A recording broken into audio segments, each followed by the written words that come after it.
تو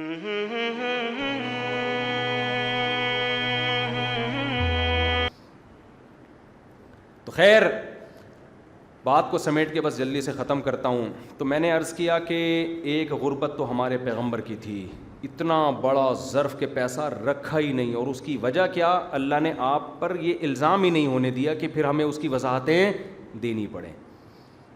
لیکن اصولی طور پر شریعت مال رکھنے کو منع نہیں کرتی, مال رکھنے کو منع نہیں کرتی. حضرت عثمان غنی مالدار تھے, بہت مالدار تھے, تھوڑے نہیں تھے. حضرت ابو بکر تھوڑے مالدار نہیں تھے, بہت زیادہ تھے. حضرت مغیرہ ابن شعبہ تھوڑے مالدار نہیں تھے, بہت زیادہ. اور بہت سارے صحابہ, ہم نے جامعۃ الرشید میں ایک دفعہ تحقیق کی کہ ان صحابہ کے سرمایوں کا ہم اندازہ لگائیں تو اربوں اربوں روپے بن رہے تھے. لیکن میں بات کو سمیٹتے ہوئے دو چیزوں میں آپ کا کانسیپٹ کلیئر ہونا چاہیے. ایک مالدار تو وہ جو میں نے بتایا, دوسرے مالدار میں جلدی ریوائز کر دوں. دوسرا مالدار وہ غریب وہ ہوتا ہے, دوسرا غریب جو اپنی کاہلی کی وجہ سے کیا ہو, غریب ہو. اس غریب کے خلاف یہ بھی سے بے غیرت بھی کہہ سکتے ہیں آپ.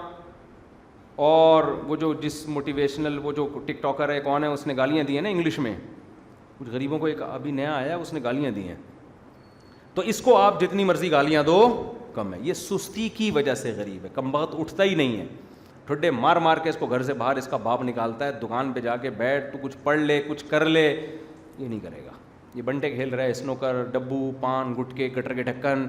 اور جب اس سے کہا جاتا ہے کہ تو غریب ہے, تو یہ جو غریب آپ کے گھر میں اس ٹائپ کا کوئی نوجوان غریب ہو نا, تو کیا کرنا چاہیے میں نہیں بتاؤں گا, کیونکہ یوٹیوب پہ آج ہر چیز میں ایک واقعہ سناؤں گا بس آپ کو, تاکہ میرے اوپر بلی نہ آئے.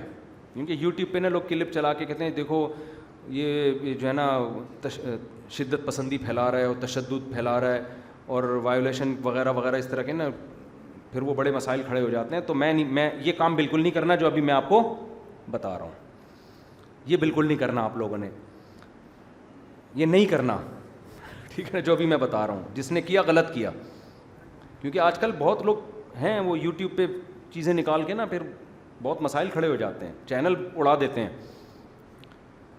یوٹیوب کی پالیسیوں کی بھی خلاف ہے نا یہ کہ آپ مار دھاڑ کی باتیں کریں اور لوگوں کو کہیں کہ مارو پیٹو. بالکل بھی نہیں مارو. جس بندے کا واقعہ میں بہت غلط کیا جلدی سے سنا دوں. میں دارالفتاء والارشاد میں ناظم آباد نمبر 7 میں ہم پڑھا کرتے تھے, تو ہمارے سامنے پنجاب سے کچھ لوگ آئے ہوئے تھے, ان کی بیکری تھی. آپ کو پتہ ہے پنجاب کے لوگ بزنس میں محنتی بہت ہوتے ہیں, پنجابی لوگ جو نا بڑے محنتی ہوتے ہیں کاروبار میں. وہ لوگ آئے ہمارے سامنے, انہوں نے ایک چھوٹی سی بیکری کی شاپ خریدی, پیچھے ان کا چھوٹا سا وہ تھا جہاں وہ کیک وغیرہ خود بنایا کرتے تھے. وہ اتنے محنتی تھے, 4-5 بندے تھے, ایک والد 2 بیٹے ان کے اور ایک کزن وزن. وہ تھوڑے دنوں میں نا چھا گئے, ٹھیک ٹھاک پیسہ کمانا شروع کر دیا ماشاءاللہ اپنی محنت سے. ہم جاتے تھے ناشتے کے لیے کہ باہر کھانی لینی ہے, کبھی کیک لینا ہے, کبھی بسکٹ لینے ہیں, طلبہ خریدتے تھے ان سے. کسی اور بیکری پہ ہم نہیں جاتے تھے, ہمیں پتہ ہے وہاں جا کے کھڑے ہو گئے نا, اس کو بولو 6 بسکٹ یعنی 1 پاؤ بسکٹ, تو بسکٹ لانے میں ٹائم لگے گا. یہاں جاؤ ٹھگا ٹھگ ٹھگا, اور بسکٹ بھی تازہ بالکل فریش, ادھر اترے چولہے سے گرم گرم. میں کہتا یار یہ بڑے محنتی, اور صبح صبح ایسے 4 بجے سے اٹھے ہوتے تھے. ہمیں یاد ہے کہ اب ظاہر جب کاروبار بڑھتا ہے تو لوگ اپنے رشتہ داروں کو بلاتے ہیں نا, تو یہ جو ان کے سربراہ تھے نا, انہوں نے اپنے ایک اور بیٹے کو بلا لیا, ایک اور بیٹے کو بلایا. جب ایک اور بیٹے کو انہوں نے بلایا تو ہم جاتے تھے اس سے کہتے تھے بھائی آدھا کلو باہر خانی دے دو. وہ یوں کھجا رہا ہے, دیکھیں باہر خانی, پھر یوں کر رہا ہے, پھر جا رہا ہے ایسے پوستیوں کی طرح چلتا ہوا, پھر یوں نکال رہا ہے, پھر چیک کر رہا ہے, پھر کسی سے بات کر رہا ہے, اور بھائی کیا حال ہے. اس زمانے میں موبائل فون کا زیادہ استعمال تھا نہیں, ورنہ تو بالکل ہی لیٹ جاتا وہ نا موبائل فون ہوتا نا. اب اس کا باپ اور بڑے بھائی اس کو بول رہے ہیں بیٹا ذرا اسپیڈ دکھا یار, کسٹمر سے ایسے نہیں نمٹا جاتا جس طرح سے تو کاروبار کر رہا ہے. اچھا ابو بتاتا ہوں, اب اچھا میں بسکٹ لے کر آ رہا ہوں, اچھا میں یہ کروں. ہم دیکھ رہے ہیں 15-20 دنوں سے یہ اسی طرح چل رہا ہے, اور اس کے باپ اس کو بار بار بیٹا ایسے بزنس نہیں ہوتا, بیٹا ایسے کاروبار نہیں ہوتا. جب تجھے کسٹمر نے کہا بسکٹ لا تو اسپیڈ سے جا, اسپیڈ سے آ, ایک دم ہٹ. وہ چل ہی نہیں رہا تھا سالا, حالانکہ تھا بالکل نوجوان ینگ. اچھا ہم دیکھ رہے ہیں سست نا, اس کو اگلے دن میں آیا تو وہ اس کی اسپیڈ بھی وہی. میں نے کہا یار زیرا پلس بسکٹ میں شوق سے کھاتا تھا, میں نے کہا یار ذرا زیرا پلس بسکٹ, ٹھک ٹھک ایک دم گیا سیکنڈوں میں, جیسے نہیں بوتل کا جن, کیا حکم ہے میرے آقا, ایسا اسٹائل ہو گیا اس کا.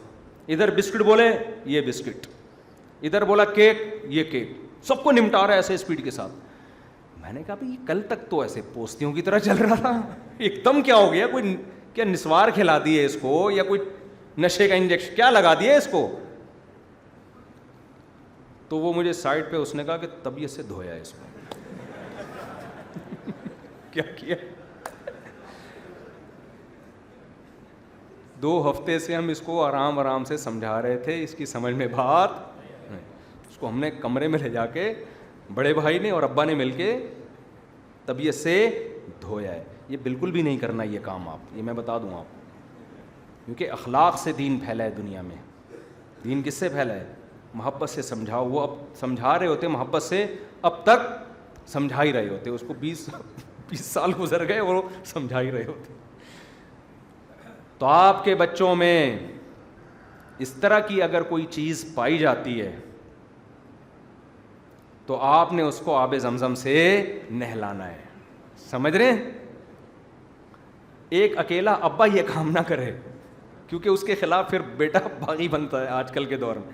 پورا خاندان مل کے دھوئے گا تو کسی ایک پہ بلی نہیں آئے گی. چچے مامے تائے سارے آ جائیں اور ایک دفعہ اس کو طبیعت سے دھو دیں, انشاءاللہ صلو علی الحبیب. صحیح نہ کے کہنے کی ضرورت نہیں ہے. تو اس غریب کے خلاف جتنے بھی بیانات کریں, اور ہمارے معاشرے میں زیادہ تر غریبوں کی جو اقسام ہیں وہ یہ والی مارکیٹ میں ہول سیل کے حساب سے پائی جا رہی ہیں, اور یہ ہماری قوم کا بہت بڑا المیہ ہے جس کی وجہ سے ملک آگے جانے کے بجائے پیچھے کو جا رہا ہے. تو یہ والے غریب کے ہم بالکل بھی قائل نہیں ہیں. تو خیر وقت ہمارا پورا